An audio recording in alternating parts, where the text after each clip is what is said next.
right, welcome everyone to Gone Remote, presented by Validity. I'm your host, Meagan DeMenna, Senior Marketing Manager here at Validity. And over the last few weeks, we've had the opportunity to discuss new life-work balances for working moms, SDRs and BDRs, and now we're going to dive into team alignment across multiple departments. Let's talk about some new team challenges you're faced with in this new fully remote world. Melanie, for you personally, has it been a struggle not being in the office? You know, for us, it hasn't been a huge struggle just because we already had a distributed team. So we have a team here in Denver, San Francisco, and then our engineers are in Pakistan, where my co-founder's from, as well as a couple of remote employees. And so most of our technologies and systems and processes were already kind of set up to accommodate for a distributed team. I think the biggest challenge for us is really like transitioning to everything being video. You know, I was looking at my calendar yesterday and I was on 18 video calls in a row. Right? Like that is just mentally taxing, mentally exhausting. And I know our sales team, our success team, because of kind of the nature of our product in this time, is just super busy on calls as well. And so I think like it's just that new tax, as well as adjusting to, you know, some people need to trade off their parent duties with their partners, and, you know, there's dogs in the background and kids. So I think like just kind of adjusting to that lifestyle of working from home is the biggest adjustment. And then, you know, I think as a leader, and I lead both our sales team as well as the company, a lot of my focus has been, you know, on, given that everyone's going through these hard times, you know, how can we kind of create a safe space for them? How can we create, you know, an environment that energizes them, that helps them, you know, kind of get away from whatever struggles they're dealing with in their own personal lives related to this, and really looking for new ways to engage. Like we're doing more check-ins, we're doing more daily stand-ups to motivate the sales team and just, you know, get the team feeling more connected and focused around the same goals. Cassandra, how about you?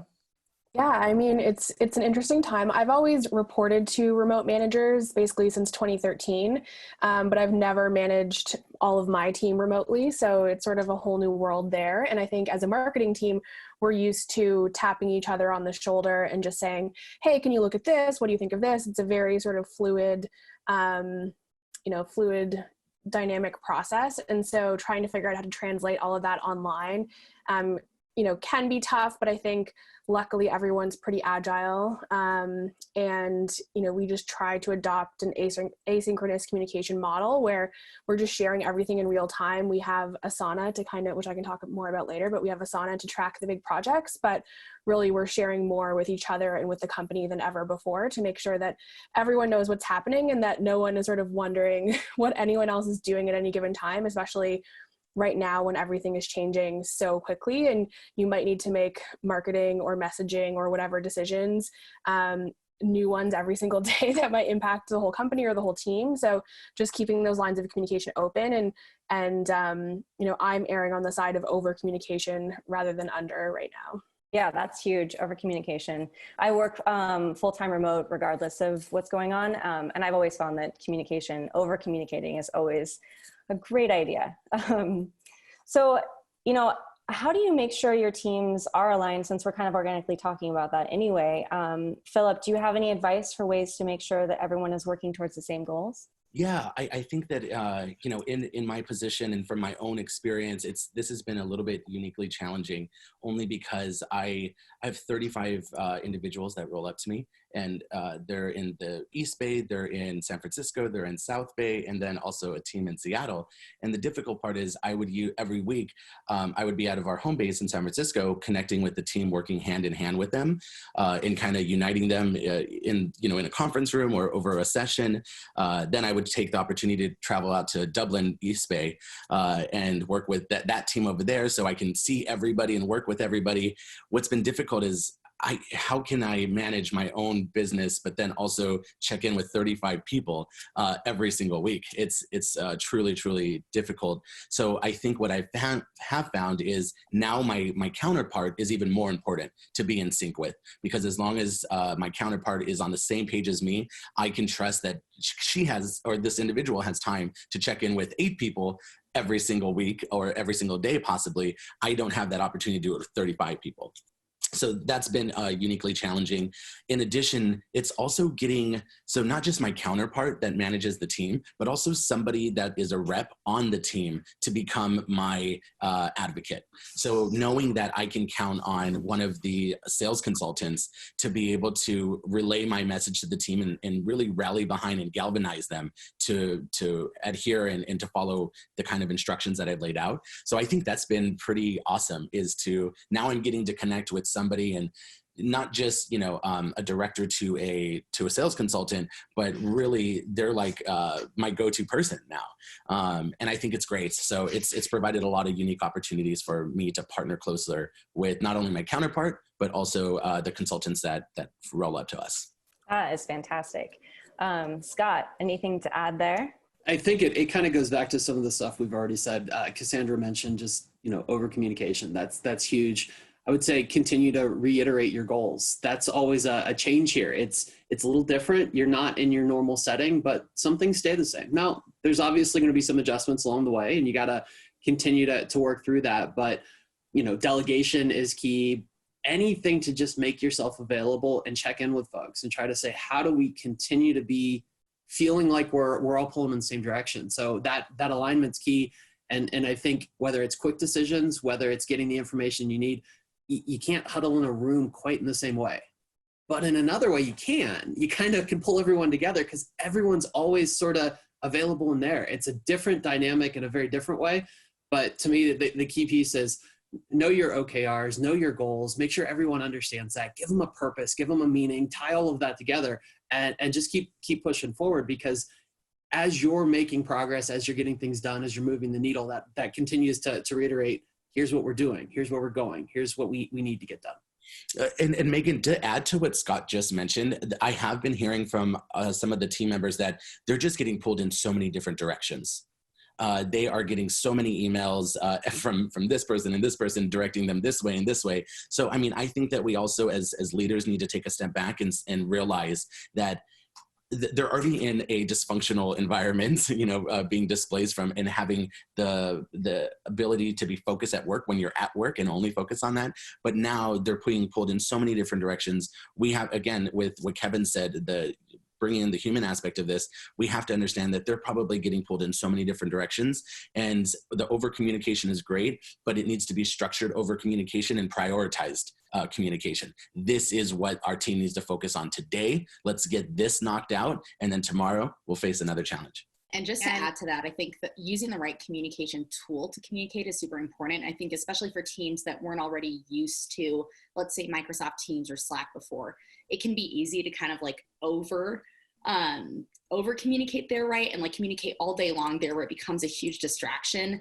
Or like there are certain conversations that, like, the nature of Slack is you're going to get a reaction, right? So let's say like a customer issue comes up, right? You're kind of going to get that person's gut reaction. And so that's going to be the nature of the chat.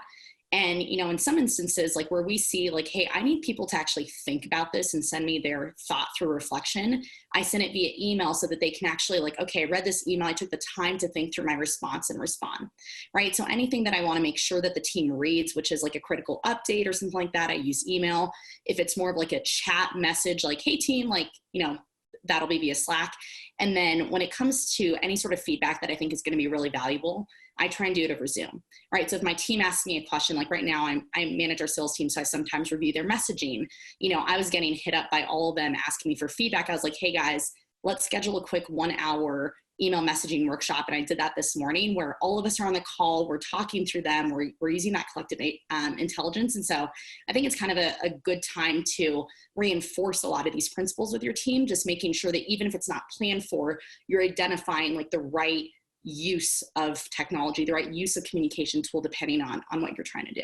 Yeah, I agree with that. I think that as much as it sometimes feels micromanagey to put boundaries on these things, it's actually really helpful. And it, you know, people may not get it right 100% of the time, but I think modeling the behavior that you want to see in your team and the channels that you want them to use is really important. And also just making it clear, you know, this channel's for these type of things. I don't think we should be afraid to say that, to hopefully set some norms that maybe we didn't have in place before, when everyone was so used to just tapping shoulders and you know, having quote unquote water cooler chats and that kind of stuff in the office. It can be really helpful to, you know, just place some guidelines around. And I think that everyone's kind of doing that in lots of different places. So you kind of have to pick your battles. You know, for us, we chose to be like all camera on all the time. Like, we're not allowed to have any meetings where we don't have our cameras on. And so we set some quick boundaries and guidelines for those kinds of things. And maybe the other channels fell by the wayside a little bit, but we all use those already quite a lot. So it didn't make a huge impact on us. And we decided that Zoom was where we wanted to focus. Awesome. I think that's actually a really great segue into, you know, things are changing so quickly and things are just moving so fast. So how do you keep everyone on the same page, communicating in real time? I mean, I know, Cassandra, you just said Zoom is your choice. Like, that's where you guys have decided to communicate. But how do you prioritize what's important, what's not, and then keep everybody in real time moving forward? I mean, Zoom is definitely not the right channel for everything, but I think that anytime you want to have a conversation, that's a better place. And I've encouraged my team, you know, if anything is more than just a check-in or like a handoff or something, you probably need to get on Zoom with that person, even if it's, you know, our demand gen manager requesting a banner from a graphic designer. That could be an Asana task or a Slack message. But they probably want to have a conversation around the purpose of that banner and what it might look like and all that kind of stuff. So once you get into any kind of detail where there's a back and forth, I think Zoom is or whatever, you know, video conference solution you're using is really the best option. And luckily we all have pretty high quality internet now, so there's really no excuse to not do it. And also just have that human connection. It's amazing how many people on my team and at the wider company who just live alone. You know, they're young single people who live alone or have a pet or whatever. And so that might be a lot of their interaction through the day. And, you know, I don't think we can underestimate how, you know, mentally challenging this is, emotionally challenging this is for all of our employees. So work productivity aside, I think it's just better for us as humans to see each other and to have those conversations back and forth than just constantly sending emails and Slack messages. So just bringing the humanity into some of the business interactions, especially since so much other socialization has been taken away from us at this time. Love that. Yeah, I love that. I think that some of the challenges people are facing is that now that you're working from home, there is no site, there's no place to go where you know you're working. So it's all just blending together. Home life and work life are kind of becoming the same thing, even if it's chaotic and children are banging on the walls. But so, you know, again, because things are changing so quickly, I'd love to hear, Melanie, like how are you making sure that everyone is on the same page, and how are you communicating changes in real time? Well, there's a couple different things. I think up until recently, I wasn't doing it very effectively, where there were just so many updates happening that I would like Slack, I would email, like I would let people know kind of as it was happening. And so over the last like 3 months, I've kind of changed my approach where I try and create agenda list for my next meeting. Like I look at like, when am I next talking to my director of marketing, and just like start putting those there, because most of the time, like it's not actually time sensitive that minute. And I just realized like how much those things were distracting them, and like they were exciting to me. I wanted to share it with them, but at the end of the day, there's kind of a time and place. So I try and save like, okay, any new resources that came out from marketing and stuff, and use those to reinforce during our morning check-in with the sales team, so that, like you said earlier, you can talk about them, you can describe the why, right? Help them understand in what scenario to send that resource, things like that.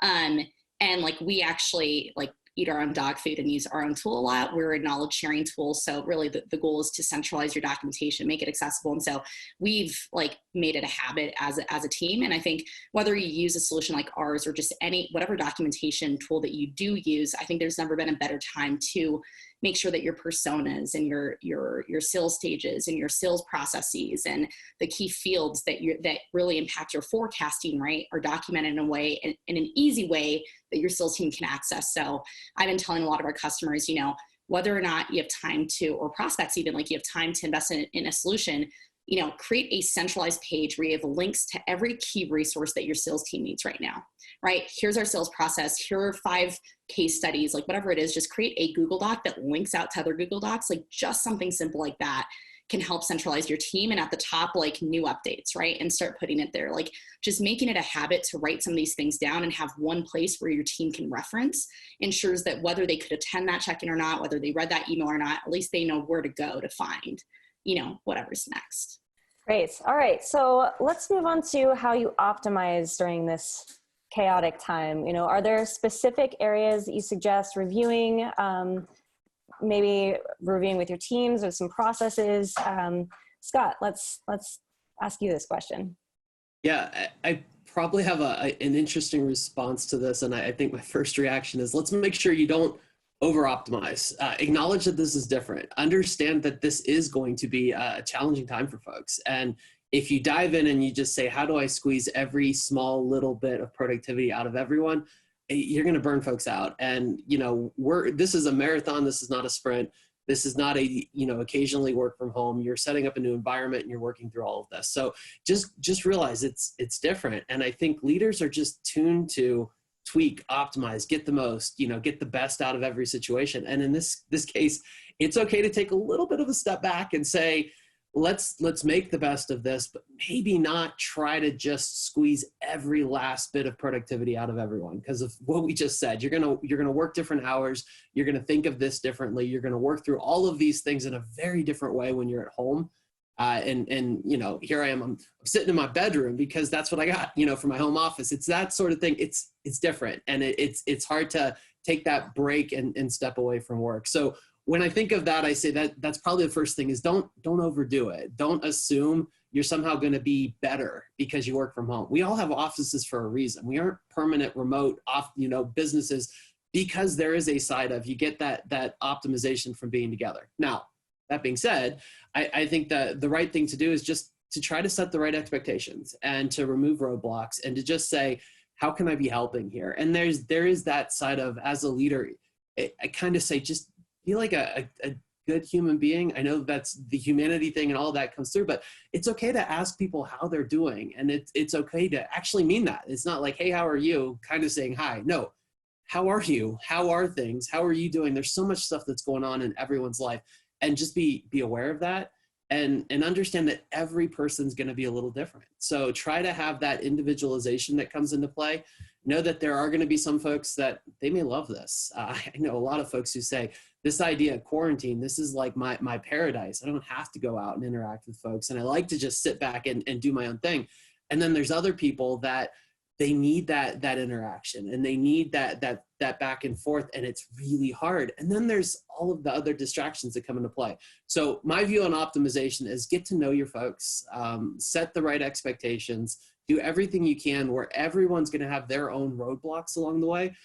Help to remove those roadblocks. That's what you can do as a leader, and lead by example, but also be aware you have to take care of yourself too. If you're working all of those long hours and you're setting the example that everyone else is trying to live by, it's not going to help you in the long run. So there's a big field out there that you're seeing as a leader. Make sure that you're doing your part, and make sure you also understand everyone's in this in a slightly different way. For me, that's the way you optimize this, is you actually look at each of these individual situations. You try to set an example, you try to set expectations, you remove roadblocks, and you give everyone a chance to be successful. That is optimizing in this world for me. Yeah, empathy is actually a common theme that we've seen in the other 2 episodes we've had so far, but it sounds like it's just as relevant here. Obviously, leading and managing a team, empathy would be a huge part of that.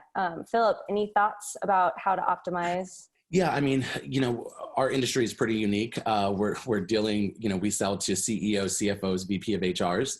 Obviously, all of them have their heads down and just trying to navigate everything that's going on, and then let alone to try to evaluate, benefits or HR or payroll. So it's very tough. But I think what is helping is one, reassessing our expectations. Before we used to have this kind of standard for meetings every week, in the current reality that we're facing, we have to reset those expectations so people don't feel like they're failing every single day.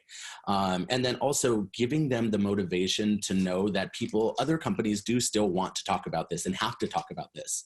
So sharing wins, sharing the kind of insight that companies are sharing with us. When I jump on a phone, previous to this, we were on the phone with a founder that said, I have to reevaluate my spend.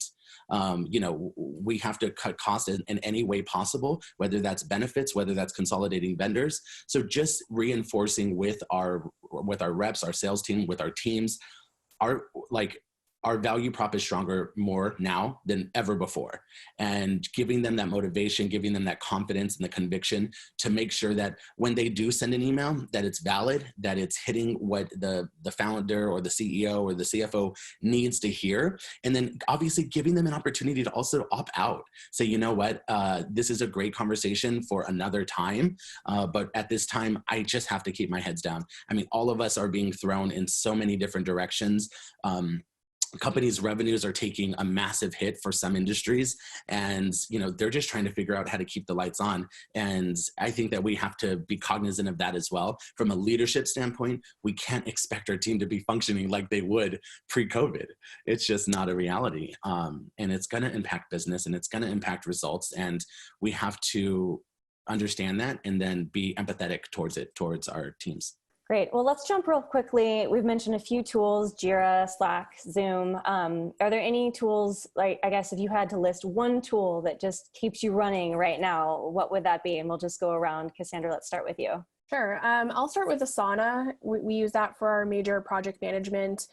And, it's pretty robust, even the free version, for a team like ours, where we're juggling events and campaigns and programs and customer stuff and content creation and all kinds of different things that have many different deadlines. And even though we're a small team, it can get pretty overwhelming if things aren't properly assigned and tracked and all that kind of stuff. So we definitely use that as our one source of truth for the status of everything.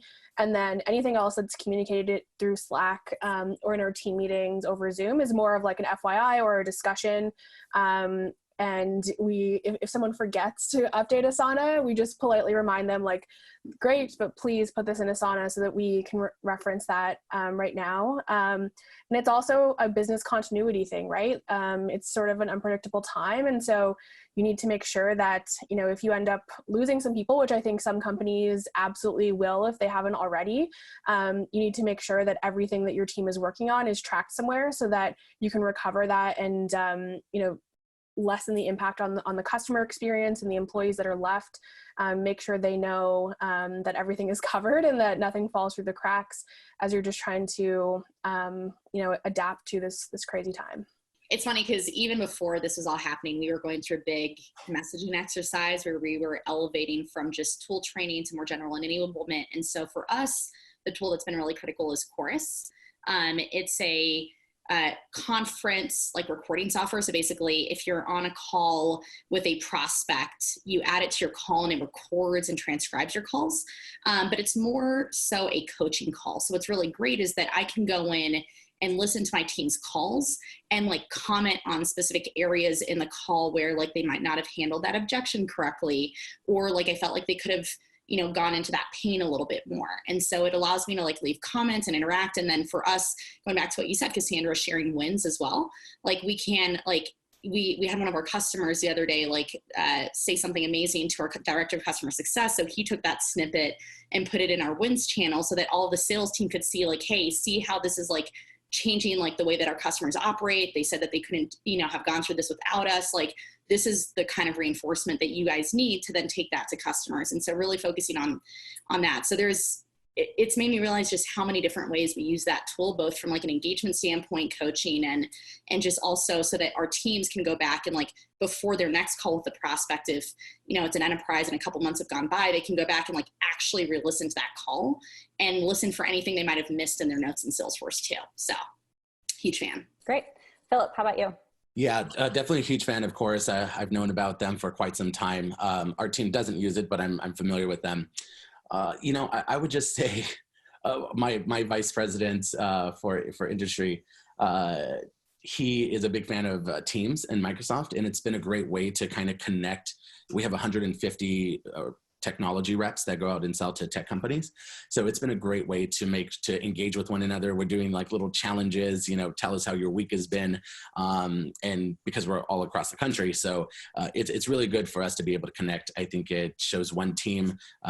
It's encouraging. It gets people to be able to connect, because, a lot of people, whether you live alone, it could be pretty lonely, or it could also be extremely distracting. If you live in a house and, I live in San Francisco, most people probably have a roommate or two.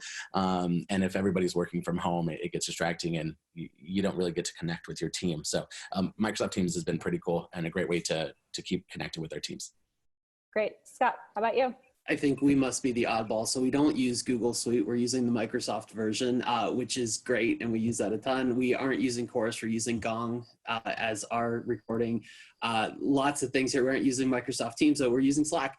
But when you look at all of that, those are the things that are critical to us. I would say the one is probably Slack. And, because of my background and I come from an email world, I just remind everyone, email is still going to be a critical piece of this. And probably turns out to be the place that can be that system of record, whether it's Asana or Trello or something like that to track.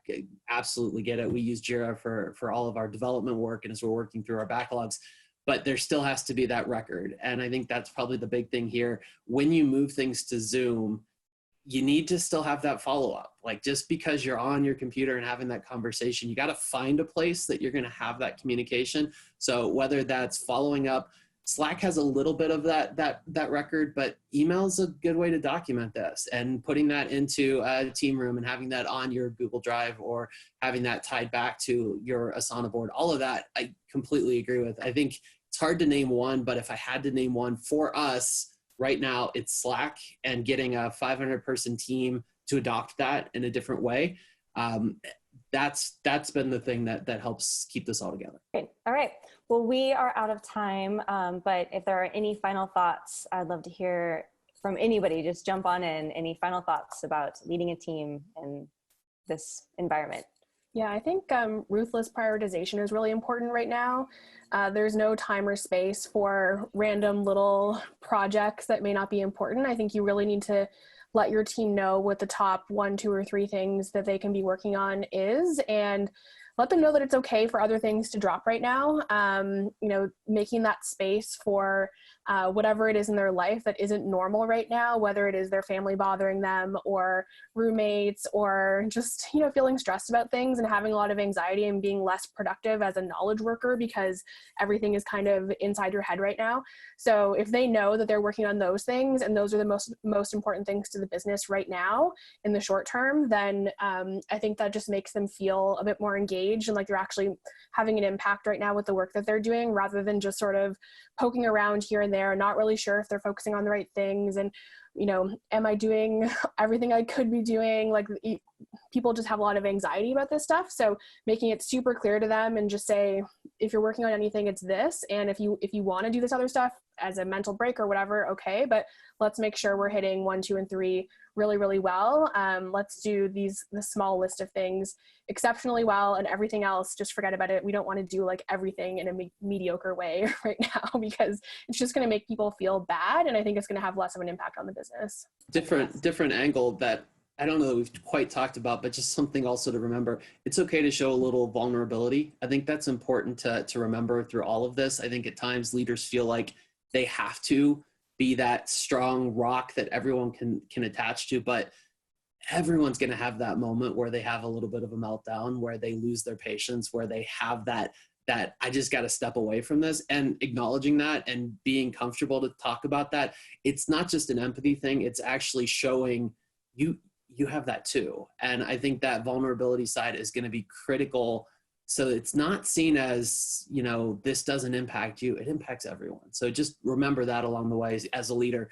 It's okay to show that. It's actually an even better time right now to connect with your employees, because it's a different environment, and you can use that, leverage that, build those relationships that you can then continue to build on once you're back in the office. Yeah, and one of the things I've been doing is we have a Monday morning, like weekly meeting. On Sundays, I send the team just like my reflection on where things are at, based on recent kind of news, and we're very fortunate that we're not having to make any sort of, layoffs right now, but a lot of, people I know have been laid off. A lot of our employees' friends have been laid off, family members and stuff. And so, I think it's really important to reinforce that, right? Like that job security element. And so, hey guys, here's kind of the good news this week. Here's the bad news this week. And like just having that one communication from the leader of the org, whether that's your CEO or you guys are big enough where it's divisional. I think that communication, that kind of, hey, like we're here is an important one. And then we start our weekly Monday mornings with a rotation of a powerful question. The one I introduced was what energizes you, right? What brings you who are the people, what are the kinds of conversations that bring you joy, that leave you vibrating afterwards? And, having people contribute and kind of starting that day off kind of leaves that, creates a little bit, more connection there. And then lastly, around Slack, Scott, we use it religiously as well. Just wanted to drop another thing that's been helpful for us. We create channels with any partner as well as any customer that's in proof of concept with us if they're doing like a big pilot. And we've seen that it's a really great way to build connection, especially if you're used to going on site with people during those POC check-ins and do that. Having that Slack channel and like just the nature of Slack is a little bit more conversational. It's almost as if you're texting them, right? It creates a little bit more of that dynamic. And we've seen a lot of success with that and just building better connection. You can send gifts, like a little bit more of that personality comes out. So I would just look at getting creative with the existing toolkit that you have and how you can leverage it for other use cases as well. Phillip, any final thoughts? No, I think everybody hit on it. I would just take this opportunity to really be not over communicative with your team on like what they're doing and KPIs and things like that, but also just overall with the business as transparent as you can be. Give them the confidence of knowing how the company is doing financially. This is important to give them the confidence and knowing that their job's secure, that they don't have another stress on their plate. One interesting thing I read an article about is a company did have to make some hard decisions, and one of the leaders went to each employee and said, what would you do in this situation, and what would you be willing to give to make sure that everybody maintains. So it's great if you're facing that hard question, bring it back to the team and kind of get their perspective in that individual thought. So thank you for having us, though. Thank you for joining us, and thank you for watching and being part of this show. Remember to wash your hands and have a great day. Thank you, everyone. Thank you. Bye. Bye. Bye.